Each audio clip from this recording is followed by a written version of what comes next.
आज बिहार में महागठबंधन की महारैली है, इसको किस रूप में देखते हैं?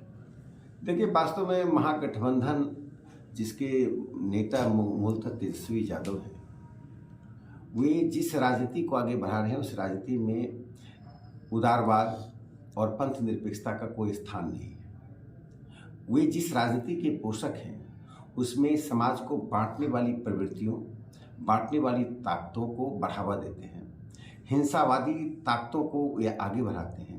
तेजस्वी यादव और उनके सहयोगी खासकर कांग्रेस पार्टी का जमीन खिसक चुका है।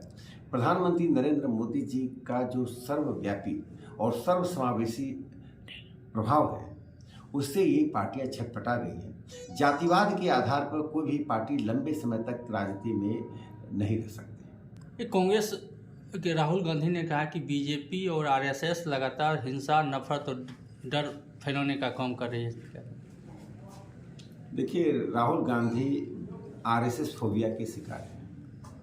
न उन्हें राष्ट्रीय स्वयंसेवक संघ का एबीसी पता है, न ही वे क्या बोलते हैं उसका अर्थ जानते हैं। राष्ट्रीय स्वयंसेवक संघ और भारतीय जनता पार्टी ने इस देश के लोगों की अस्मिता को, इस देश के राष्ट्रवाद को, इस देश के भविष्य को उज्जवल करने का काम किया है।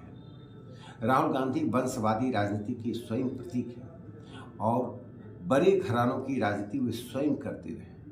इसलिए संघ पर जो वे बार बार प्रहार करते हैं उसका एक ही अर्थ होता है कि किसी खास समुदाय के वोट बैंक को तराशना, उसको अपनी ओर आकर्षित करना।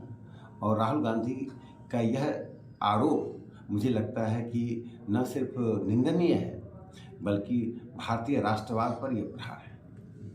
कांग्रेस जो है गरीबों को जो है विकास की गति दी है, तो वहीं जो प्रधानमंत्री है वो मित्रों को फ़ायदा पहुंचा रहे और देश को खोखला कर रहे हैं। देखिए, कांग्रेस का यह आरोप हास्यास्पद ही नहीं बल्कि स्वयं के ऊपर एक व्यंग्य है। प्रधानमंत्री नरेंद्र मोदी जी ने जिस प्रकार से गांव गरीब के लोगों को दर्जनों योजनाओं के द्वारा लाभान्वित किया है, आज ना कोई भूखा मर रहा है और स्वरोजगार की जो प्रवृत्तियां बढ़ी हैं, जो खुशहाली बढ़ी है, वह दिखाता है कि भारतीय जनता पार्टी की सरकार बड़े घरानों की सरकार नहीं है। कांग्रेस पार्टी के समय में गरीबी रेखा एक अस्थायी भाव बन गया था। आज हमने 13 करोड़ लोगों को गरीबी रेखा से ऊपर किया है। ये प्रधानमंत्री नरेंद्र मोदी जी का करिश्मा है, उनकी नीतियों का प्रभाव है कि आज देश दुनिया की अग्रिम राष्ट्रों में एक होने जा रहा है। कांग्रेस गरीबी रेखा को एक अस्थायी भाव बना दी थी, नरेंद्र मोदी जी उसे मिटा देना चाहते हैं, जो आज दिखाई पड़ रहा है, सर्वत्र दिखाई पड़ रहा है। यह नरेंद्र मोदी जी का राज खुशहाली का राज है, प्रगति का राज है। दुनिया की अर्थव्यवस्था में 5वें स्थान से 3रे स्थान पर जाने का रास्ता है। वहीं कांग्रेस का राज देश को पिछड़ेपन पे ले जाने का रास्ता था और देश बड़े राष्ट्रों के सामने कटोरा लेकर सहायता के लिए जाता था। आज बड़े राष्ट्र भाग में आ रहे हैं। तेजस्वी इंजन की सरकार को बिहार ने 39 सांसद दिए, लेकिन बिहार को क्या मिला, इसका जवाब मांगता है बिहार।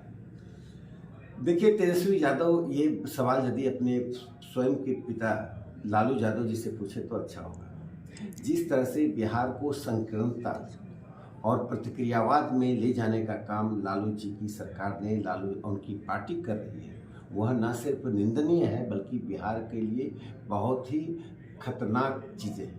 वह आज ही उस राजनीति से बाहर नहीं आ रहे हैं। मैं तेजस्वी यादव को एक प्रतिक्रियावादी नेता समझता हूँ, जो जातिवाद, फांसीवाद और सांप्रदायिकता है, इन 3 बातों को लेकर जाते हैं। उनकी पार्टी में स्वयं लोकतंत्र नहीं है, एक परिवार की पार्टी है।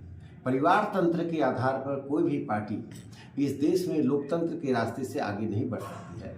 और इससे सबसे पहले तेजस्वी यादव अपनी पार्टी में लोकतंत्र लाए और सर्वोच्च पद पर जो लोग बैठे हुए हैं वे चुनाव के द्वारा, चाहे उनका सामाजिक आधार जो भी हो, उसी सामाजिक आधार से किसी व्यक्ति को अध्यक्ष बनाए, मुख्यमंत्री का दावेदार बनाए। आज माननीय प्रधानमंत्री नरेंद्र मोदी जी किसी वंशवादी राजनीति के प्रतीक नहीं है। बिहार का जो नेतृत्व भारतीय जनता पार्टी का, वो किसी वंशवादी राजनीति का प्रतीक नहीं है।